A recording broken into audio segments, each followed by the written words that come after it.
మధ్య ప్రజలు అలసిపోయి ఉన్నారు. కాని యూదా గోత్రానికి చెందిన హూరు మనుమడు, ఊరు కుమారుడైన బెసలేలు మాత్రం ఏదో ఆలోచనలో మునిగిపోయి ఉండేవాడు. చిన్నప్పట్నుంచే బెసలేలు చేతులకు అద్భుతమైన శక్తి ఉండేది.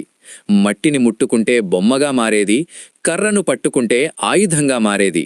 కాని ఈ అరణ్యంలో తన నైపుణ్యం ఎందుకు పనికొస్తుంది అని అతను తరచుగా అనుకునేవాడు. ఒకరోజు మోషే ఇశ్రాయేలు సమాజాన్నంతటినీ పిలిచాడు.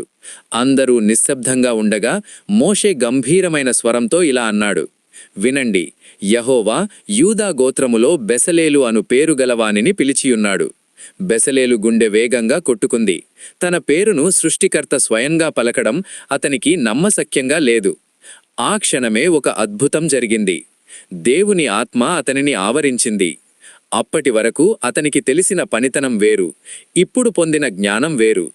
అతను కళ్ళు మూసుకోగానే దేవుని మందిరపు నమూనా అతనికి స్పష్టంగా కనిపించింది.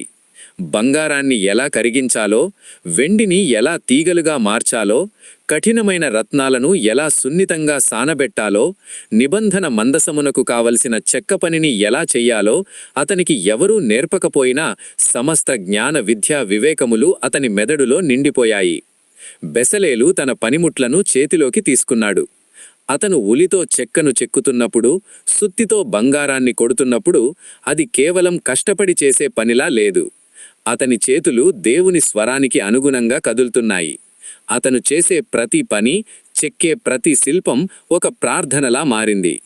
సాధారణమైన మనిషిగా ఉన్న బెసలేలు దేవుని ఆత్మపూర్ణుడై తరతరాలకు నిలిచిపోయే దేవుని నివాస స్థలాన్ని నిర్మించాడు.